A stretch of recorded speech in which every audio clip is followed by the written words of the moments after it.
শ্ৰদ্ধা ৰাইজ, কাশীকোটৰা গাঁৱৰ সমূহ ৰাইজক আমি প্ৰথমতে KSDC ব্লক সমিতিৰ ফালৰ পৰা আন্তৰিক অভিনন্দন জনাইছোঁ। আজি KSDC কাশীকোটৰা গাঁৱত হৰি মন্দিৰ প্ৰাংগণত সন্মানীয় আমাৰ কাশীকোটৰা আঞ্চলিকৰ সভাপতি সন্মানীয় সঞ্জীৱ বৰ্মনৰ সভাপতিত্বত এখন সাধাৰণ সভা হৈ যায় আৰু সভাত আমি বিভিন্ন আলোচ্য বিষয়ৰ লগতে এই গাঁৱত এখন KSDCৰ গাঁও সমিতি গঠন কৰোঁ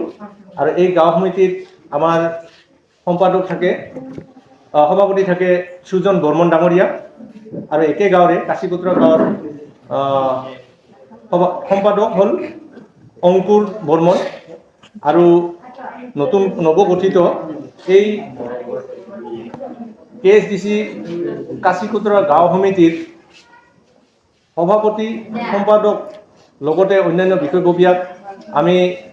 ব্লক সমিতিৰ পৰা আন্তৰিক ধন্যবাদ জনাইছোঁ আৰু ভৱিষ্যত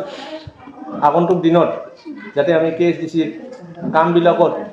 প্ৰত্যক্ষভাৱে সকলোৱে লাগি পৰোঁ এইখিনি মই আশা ৰাখিছোঁ। ধন্যবাদ।